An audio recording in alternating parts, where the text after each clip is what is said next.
बिस्मिल्लाहिर्रहमानिर्रहीम।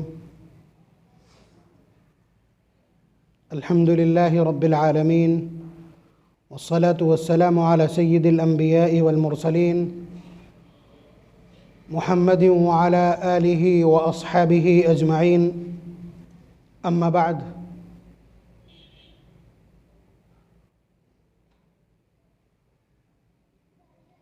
अऊज़ु बिल्लाहि मिनश शैतानिर रजीम। बिस्मिल्लाहिर रहमानिर रहीम।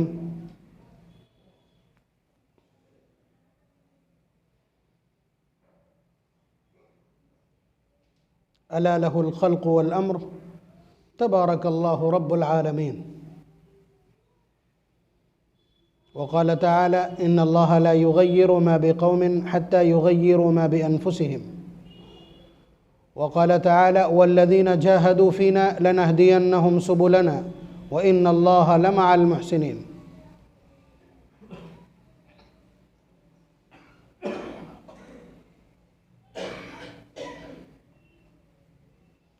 वक़ाल नबी सल्लल्लाहु अलैहि वसल्लम कानत बनु इसराईल तसुसुहुमुल अंबिया कुल्लमा मात नबियुन खल्फहु नबियुन व अन्नहु ला नबिय्य बअदी व सयकूनु खुलफा फयुक्सरून औ कमा क़ाल सल्लल्लाहु अलैहि वसल्लम।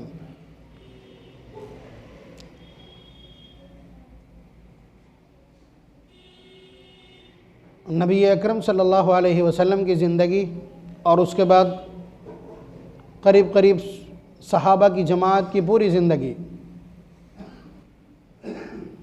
हुकूमत के जो मुख्तलिफ़ तरीक़े हैं उनमें से जो सबसे पाकीज़ा और सबसे ज़्यादा काबिल ज़िक्र और काबिल क़द्र तरीक़ा है जिसको हम खिलाफत कहते हैं उसमें गुज़रा है। हुज़ूर का तरीक़ा तो आप जानते हैं सारी दुनिया के लिए एक परफेक्ट आइडियोलॉजी है।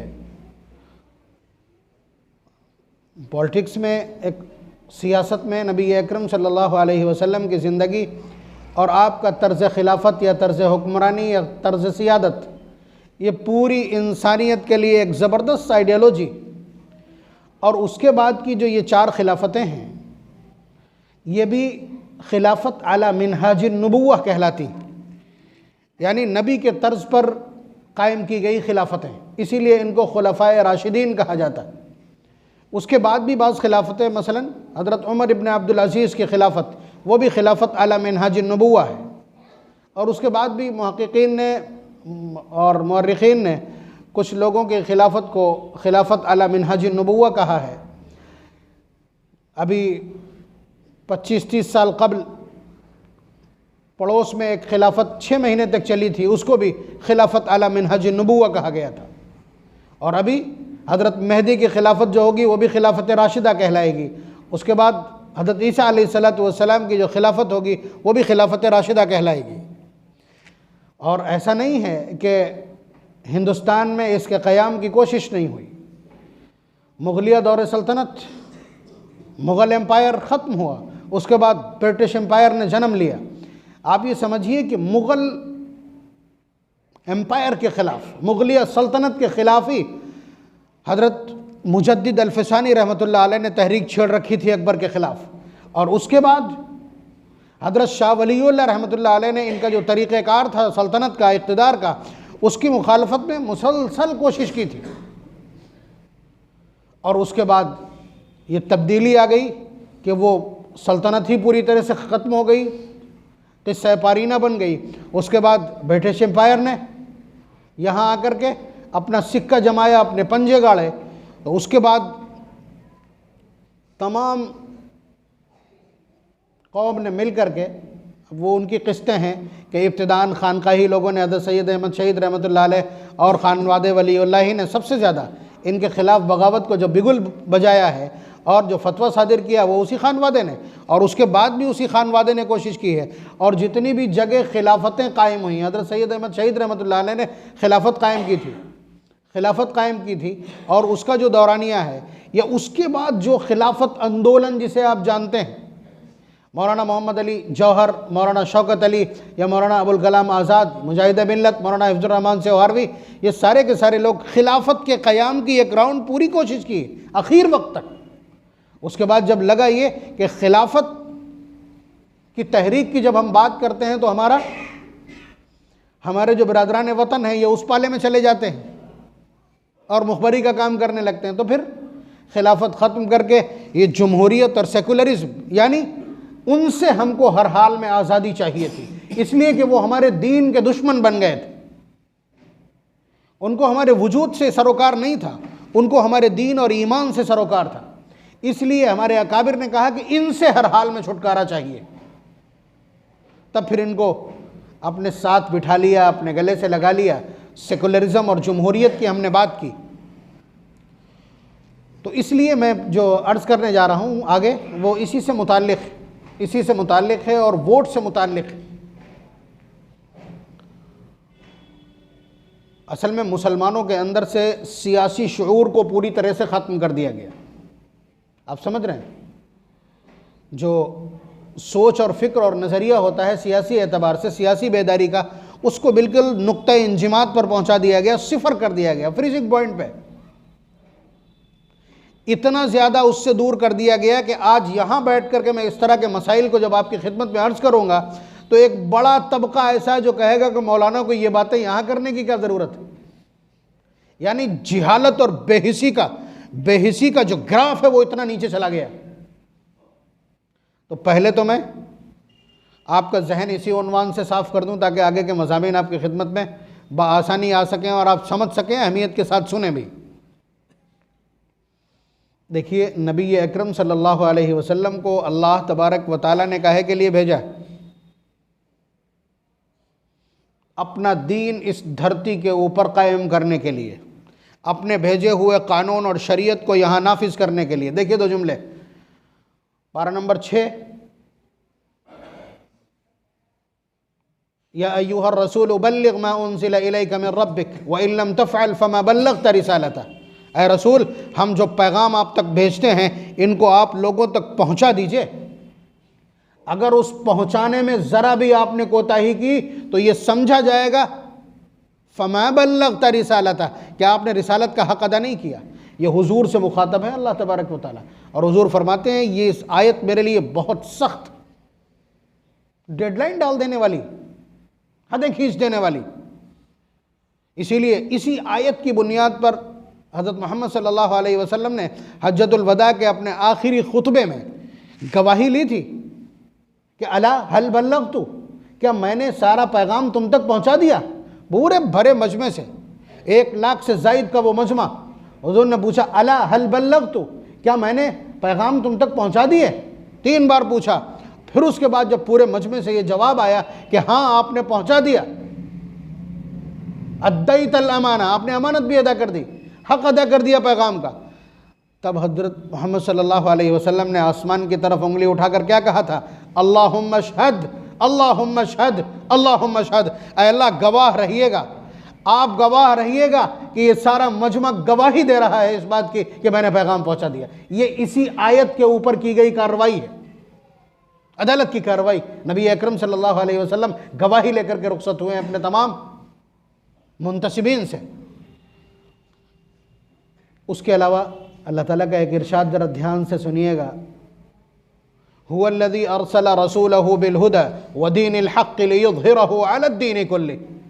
कि वो अल्लाह की ज़ात है जो अपने रसूल इसलिए भेजती है ताकि अपने दीन को तमाम अदियान पर गालिब कर दे। लियुज़हिरहु अलद्दीनि कुल्लिह, यानी ये वो अल्लाह की ज़ात है कि जिसने रसूल भेजा काहे के लिए? ताकि वो रसूल जिस शरीयत और जिस कानून और आइन और कोड ऑफ कंडक्टर के साथ भेजा और मबूस किया गया है वो सब के ऊपर नाफिज कर दे, वो तमाम दीनों के ऊपर गालिब कर दे। ये कुरान करीम का मंशूर है, जिसको कुरान करीम ने 2 जगह नकल किया, पारा नंबर 10 सूरह तौबा में भी, और उसके अलावा सूरह सफ पारा नंबर 28 में। लियुज़हिरहु अलद्दीनि कुल्लिह वलौ करिहल मुशरिकून, चाहे मुशरिकीन इसको बुरा समझे। युरीदून लियुत्फिउ नूर अल्लाहि बिअफ़वाहिहिम वल्लाहु मुतिम्मु नूरिह।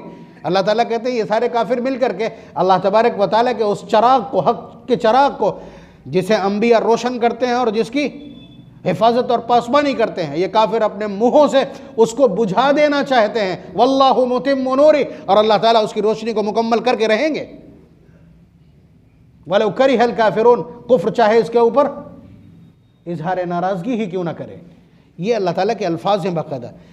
लेकिन आप ज़रा सा बताइए कि क्या ये काम हो चुका?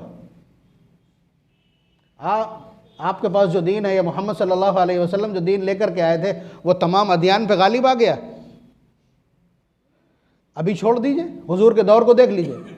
हुजूर मक्के और मदीने में बहुत ज़्यादा, तबूक तक आप तशरीफ़ ले गए, उससे ज़्यादा का सफ़र आपका साबित नहीं है।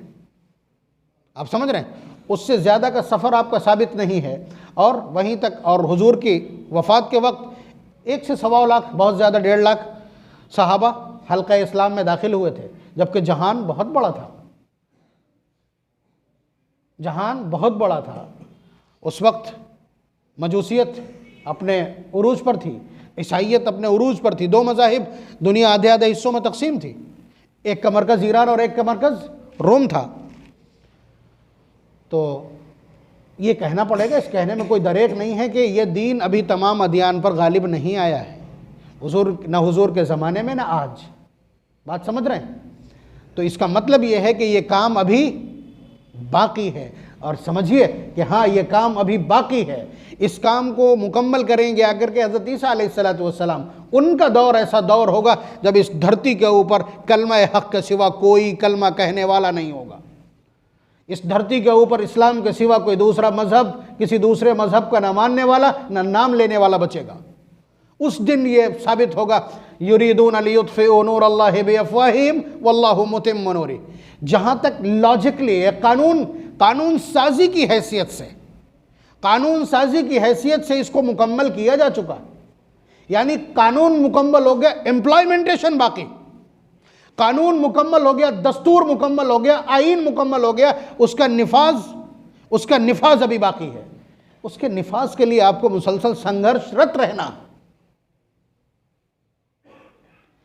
तो अब यहाँ इस तरह के हालात आपके सामने हैं क्या कि आप खिलाफत कायम कर ले? खिलाफत नहीं है तो डेमोक्रेसी है, लोकतंत्र है, जमहूरियत है। तो इस फॉर्म ऑफ डेमोक्रेसी में जो भी यहाँ मौजूद है, इस डेमोक्रेसी में इस्लाम को ज़्यादा से ज़्यादा अमल में जिस तरह से भी लाया जा सकता हो वो अमल किया जाना चाहिए। बात आप समझ रहे हैं? ये ड्यूटी आपकी कभी ख़त्म नहीं होती कि ज़मीन के ऊपर इस्लामी कवानीन, इस्लामी आईन, इस्लामी कानून की बालादस्ती कायम रहे और उस पर अमल आवरी रहे। यानी ख़ुद तो आप अमल करिए, अपने घर के ऊपर इस्लामी दस्तूर और आईन का इम्प्लीमेंटेशन कीजिए, अपने मुआशरे में रखिए। और जब आप गैरों से बात करते हैं, दूसरों से बात करते हैं, तो आपकी गुफ्तगू इतनी कंप्लीट होना चाहिए कि आप उसमें इस्लाम की बालादस्ती को दिखा सकें। दस्तूरी और आईनी हैसियत से आप इस्लाम को तमाम अदियान पर गालिब दिखला सकें। देखिए, ये वो सब चीज़ें हैं कि जो आपके ज़िम्मे में लगी हैं। लेकिन यहाँ अपना हाल ये है कि जब गैरों के बीच बैठते हैं, हाँ मैं मुल्लागिरी से कोई मतलब नहीं, हम तो बस जुमे पढ़े आते हैं बस। यानी सामने वाले को ये बतलाने के लिए कि मैं फंडामेंटलिस्ट नहीं हूँ, मैं इस्लाम पसंद नहीं हूँ। दुनिया आपके ऊपर ये इल्ज़ाम लगाना चाहती है आपको कट्टरपंथी। आप घबरा गए। मैं कहता हूँ मैं मुतसल्लिब फिद्दीन हूँ, मैं दीन के उमूर में समझौते का कायल नहीं। क्या दिक्कत है भाई? हिंदू बिरादरान वतन के साथ हमारी दोस्ती है, हम उनके साथ बैठ करके बात करते हैं, उनके साथ तिजारत और कारोबार करते हैं, उनके साथ खाते पीते हैं, वो सब अपनी जगह पे। लेकिन क्या अजान हो जाने के बाद हम उन्हें खुश करने के लिए उनके साथ बैठे रहेंगे? ये कौन से मरासिम? भाई हमारा इबादत का तरीका है, हम जा रहे हैं, फिर वापस आकर के मिलेंगे। ये जो दिल का चोर है ना, ये शैतान ने बहुत चढ़ा दिया है हमारे सरों पे। तो मेरे कहने का हासिल ये है कि सियासी शऊर हमारा बेदार नहीं है। यहाँ जमहूरियत है, डेमोक्रेसी, और मजबूरी में हम इस पर राज़ी हुए हैं। ये एक तमाशा है सियासत का। लेकिन आजकल जो कुछ हम देख रहे हैं, कम से कम बादशाहत से अच्छा है कि वहाँ तो हाल ही यहाँ पे बैठ करके बोल रहा हूँ, मेरे ऊपर कोई पाबंदी तो नहीं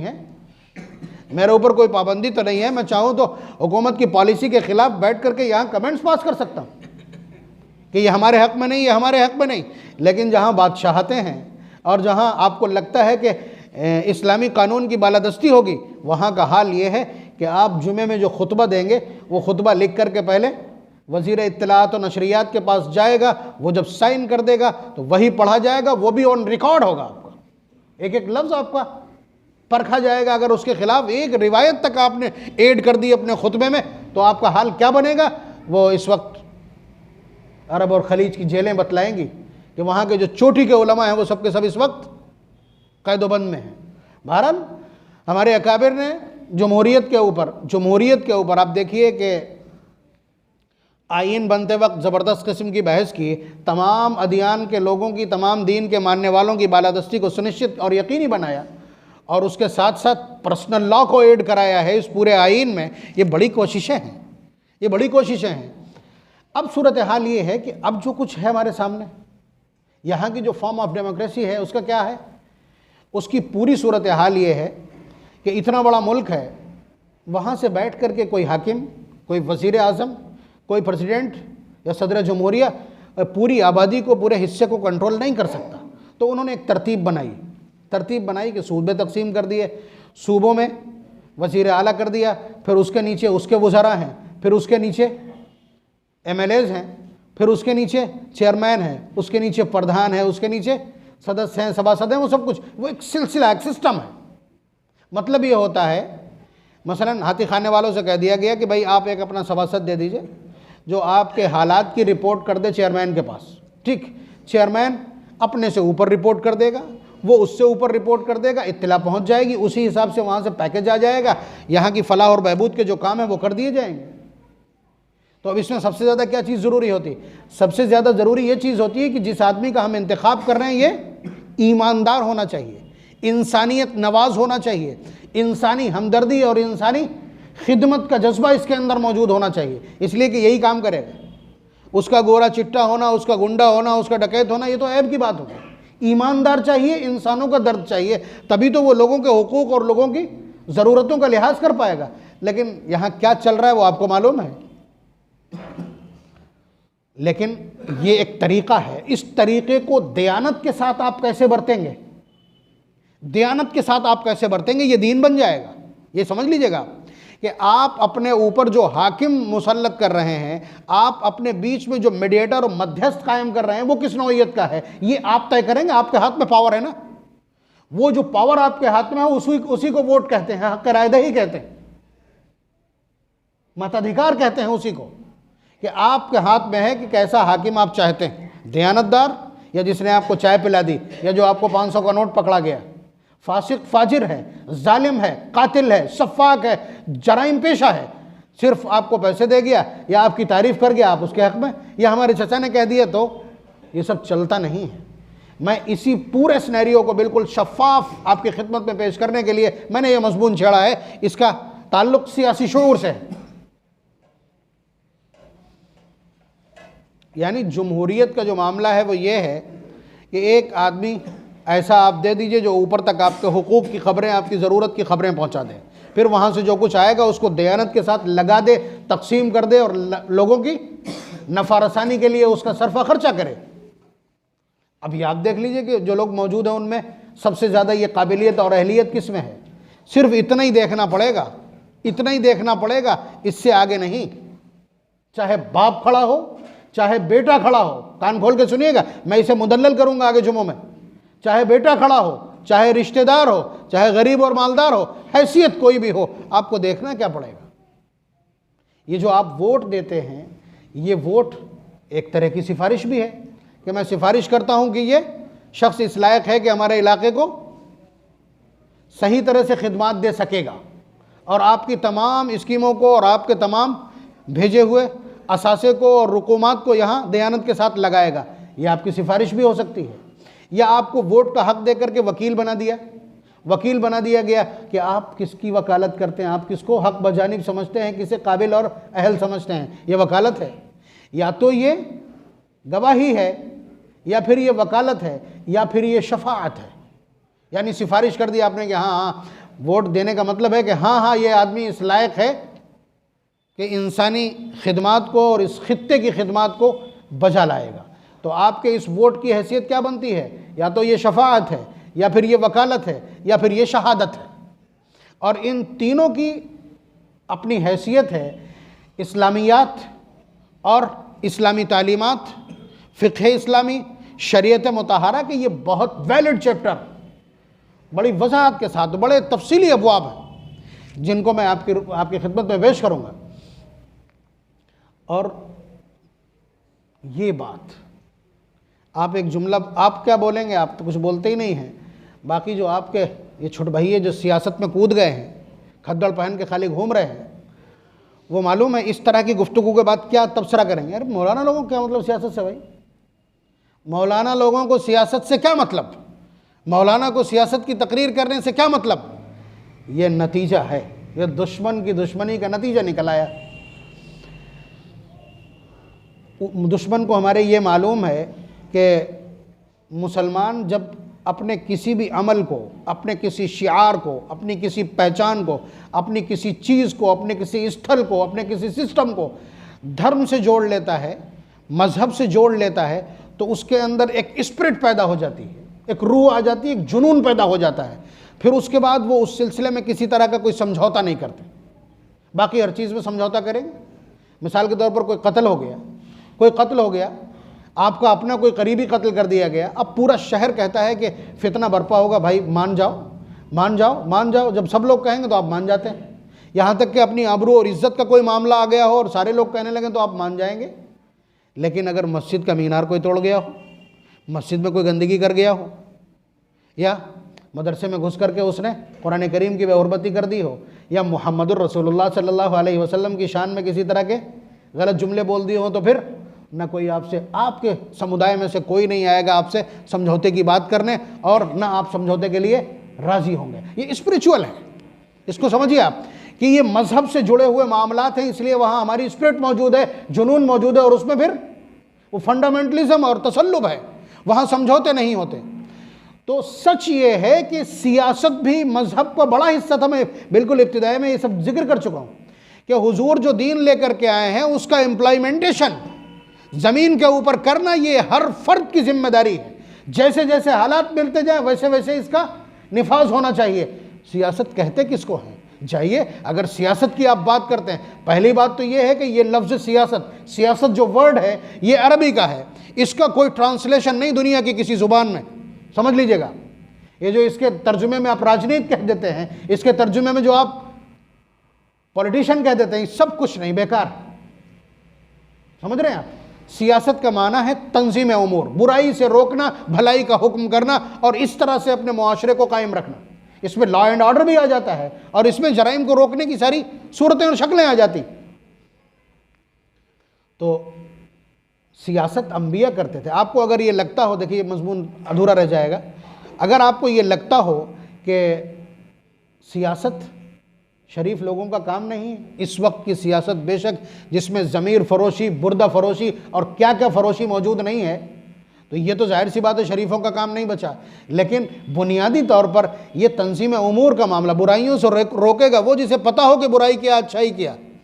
जो अच्छाइयों को करना पसंद करता हो, बुराइयों से नफरत करता हो, वही तो रोकेगा। जो खुद जराइम पेशा हो, बुराई से क्या रोकेगा? बात आप समझ रहे हैं? और अगर आपको ये लगता हो, आप बताइए सियासत में अगर ऊपर बढ़ते चले जाएं तो उसका सिरा क्या है, उसका छोर क्या है, उसका अंत क्या है, उसका टर्मिनल क्या है? बादशाहत है ना, इससे ऊपर तो नहीं जा सकता। बादशाहत है। और इधर अगर आप चले जाएं, इधर दीन के एतबार से आप बढ़ते चले जाएं तो सबसे ऊपर वाला दर्जा कौन सा है? मतलब स्पिरिचुअलिटी में सबसे बड़ा ओहदा क्या है? नबूवत है ना। इधर नबूवत छोर है, सिरा है, और इधर बादशाहत सिरा है। मैं दिखला दूं आपको, हज़रत दाऊद अलैहिस्सलाम बैक वक्त बादशाह भी हैं और बैक वक्त पैगंबर हैं।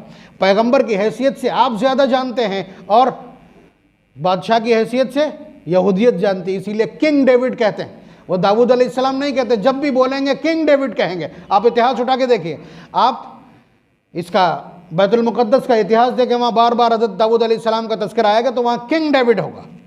पूरे तौरात के अंदर किंग डेविड, तरह तरह के इल्ज़ामात हैं उनके ज़िम्मे। इसी तरह से हज़रत सुलेमान अलैहिस्सलाम बैक वक्त पैगंबर है और बैक वक्त बादशाह। और उनकी बादशाहत का तो अंदाज़ निराला है, कुरान देखेंगे तो अंदाज़ा लगेगा। तो आपको अगर ये लगता हो कि ये एक सीट की चीज़ें नहीं हैं, एक शख्सियत में जमा नहीं हो सकती और एक जगह नहीं हो सकती, तो ये आपका तसव्वुर निराधार है।